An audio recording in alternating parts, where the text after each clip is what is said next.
Now, the EMS Affluent Survey in Africa has named Forbes Africa Magazine the most read monthly print magazine on the continent. And the managing editor of the magazine, Chris Bishop, is here with us. Chris, yet another award. Tell us what it is and how you did it. Well, these are the moments that managing editors around the world lie in bed and dream about at night. I mean, we've been going for less than 3 years. Our first anniversary is only in October.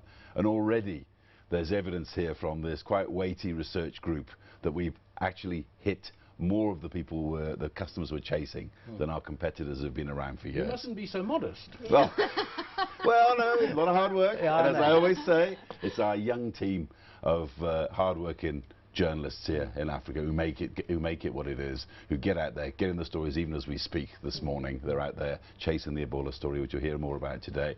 But I was saying, you know, it's a tribute to their hard work, it's a tribute to their integrity, it's a tribute to the amount of effort and elbow grease that's been put into this magazine over the last 3 years. And when we started 3 years ago, everyone said, oh no, you're mad, magazines are finished, you're not going to get anywhere, you know, everyone's online now. And yet, here we are.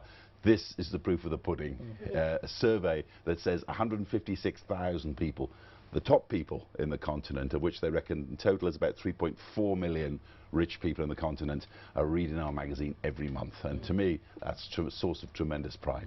Before I go on to the next one, remember that it's a team of the young people that are driving this. Just saying. Well, there's a case in point. I mean, how different markets are different things. I mean, in America, it's very much a 50, 60-year-old magazine.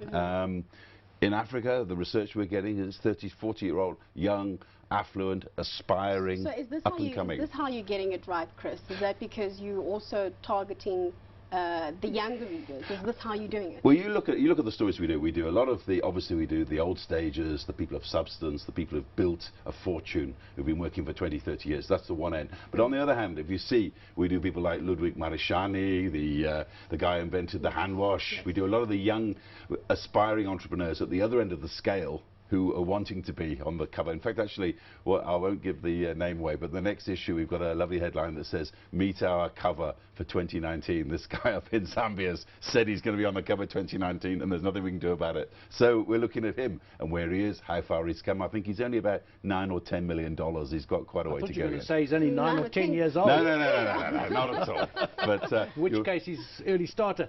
The hand wash, inventing the hand wash, I thought people had been hand washing before. Well, no, it's a dry bath hand wash. I mean, this young gentleman called Ludwig Marishani was sitting around at home in Limpopo, and someone had been summoned to wash their hands.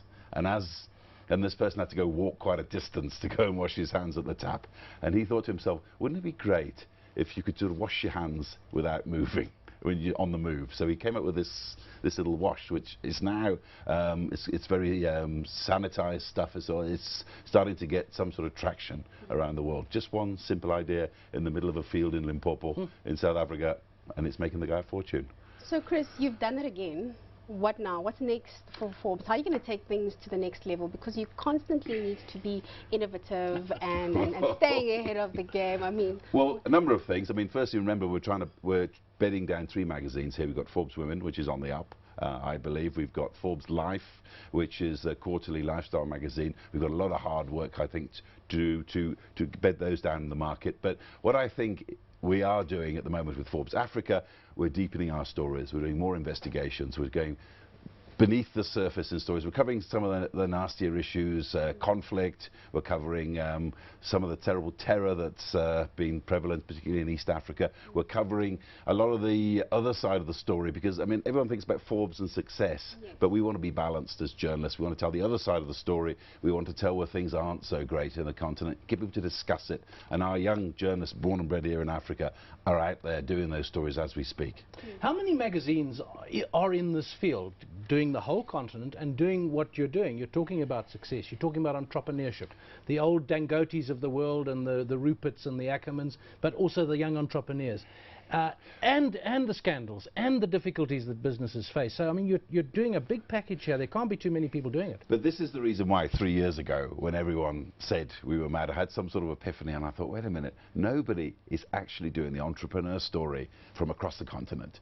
No one. There are little entrepreneur magazines up and down the continent. There are sort of magazines that kind of do that sort of thing, but nobody is saying to somebody, yeah, here's somebody in Lagos, you can learn something from them. Here's somebody in Nairobi, you can learn, here's somebody in Lusaka, across the continent. No one's actually saying that. And I think that's the strength of it, in the fact that when people read it, they just read Africa's entrepreneurs and that's it. No one is that bothered really about where people come from, but they're fascinated with the stories. And I think what we tried to do is go deeper into those stories, how people did it, how they came up with their wealth, how they beat the odds. And I think people love those stories. I think that those are stories that you can tell till the end of time and people will listen. It's not just the Africa growth story, it's the African growth stories. Yes. Thanks to Managing Editor of Forbes Africa Magazine, Chris Bishop.